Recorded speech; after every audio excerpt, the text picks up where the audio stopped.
বাণিজ্যিকভাবে কোরাল চাষে ঝুঁকছেন কক্সবাজারের মৎস্যচাষীরা।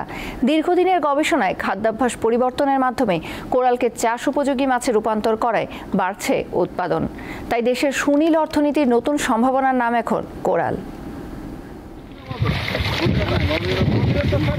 সমুদ্র উপকূল থেকে কোরাল মাছের পোনা সংগ্রহ করে চিংড়ি ঘেরে চাষ করা হতো। তাতে কোরাল মাছ ঘেরের চিংড়ি সহ অন্যান্য প্রজাতির মাছ খেয়ে ফেলত। চাষিদের লাভের বদলে হতো লোকসান।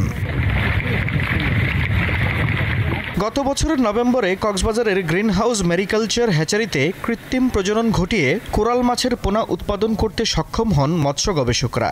এই পোনা থেকে উৎপাদিত হচ্ছে সম্ভাবনার কোরাল। নরমালি কোরাল তেলাপিয়া মাছ অন্যান্য মাছ খেয়ে বড় হয়। এখানে খাদ্যকে অভ্যস্ত করে উৎপাদন করা হয়। ঠিকমতো খাদ্য দিয়ে 8 মাসের পরে মানে মাছ একটা 2 কেজি 1.5 কেজি মতো এরকম হয়।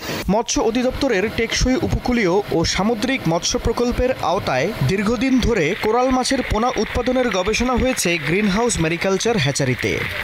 চাষ করে এই মাছের যে উৎপাদন হয়েছে সেটা আমরা দেখতে পাচ্ছি আজকে যে খুবই আশাব্যঞ্জক, এবং এইটাকে আমরা জনপ্রিয় করতে পারলে আমাদের যে এই যে সুনীল অর্থনীতির একটা বড় অংশ এই কোস্টাল ফিশারিজ অ্যাকুয়াকালচার থেকে আমরা পাবো। কোরাল চাষকে এগিয়ে নিতে উদ্যোক্তাদের উৎসাহিত করা হচ্ছে। 2041 সালের মধ্যে 85 লক্ষ মেট্রিক টন মাছ উৎপাদন করতে হবে।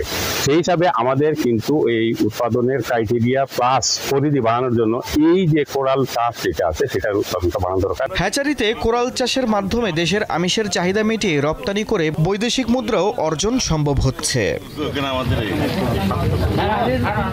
দীপ্ত বার্তা কক্ষ।